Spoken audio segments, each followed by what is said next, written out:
ఉన్నా లేకపోయినా సరే స్థలాలు లేకుండానే కాలేజీలకు ఎలా పర్మిషన్ ఇచ్చారు వీళ్ళు కార్పొరేట్ విద్యా సంస్థలకి అంటే దాన్ని ఏంటది సొసైటీల పేరుతో రిజిస్టర్ చేసి సొసైటీ సేవ చేస్తుందన్న పేరుతో ఇచ్చారు. మీరు చైతన్య నారాయణ సొసైటీల పేరుతోనే ఉంటారు. సొసైటీ సొసైటీకి ఉన్న ఇవన్నిటిని లీజుకి తీసుకున్నట్టు ఉంటాయి అంతే. ఇప్పుడు లక్షల మంది విద్యార్థులు ఓన్లీ అది అక్కడికి వెళ్ళాక ఏం చేశారు తెలివిగా డబ్బులు పడేశారు. డబ్బులు పడేసి గవర్నమెంట్ కాలేజీల్లో గవర్నమెంట్ స్కూళ్లలో మంచి మార్కులు వచ్చిన వాళ్ళని తీసుకెళ్లి వాళ్ళు పెట్టేసుకుంటారు.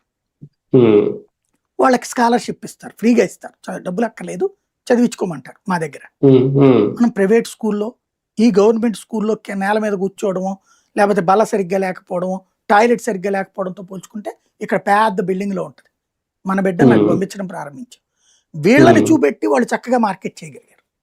ఎలాగా గవర్నమెంట్ స్కూల్లో టీచర్కి ఎందుకయ్యా నువ్వు ఎన్నేళ్ళు పనిచేస్తావు బాగా చెప్పే వాళ్ళకి గవర్నమెంట్ కాలేజీలో లెక్చరర్లకి ఎంతకాలం పనిచేస్తావా నువ్వు వాలంటీర్ రిటైర్మెంట్ తీసుకో నీకు మంచి ప్యాకేజ్ వచ్చేస్తే నీ పిఎఫ్ నీకు మిగతాది నెలకి నీకు ఎంత ఇస్తామని తెచ్చుకోవడం బిగిన్ చేశారు.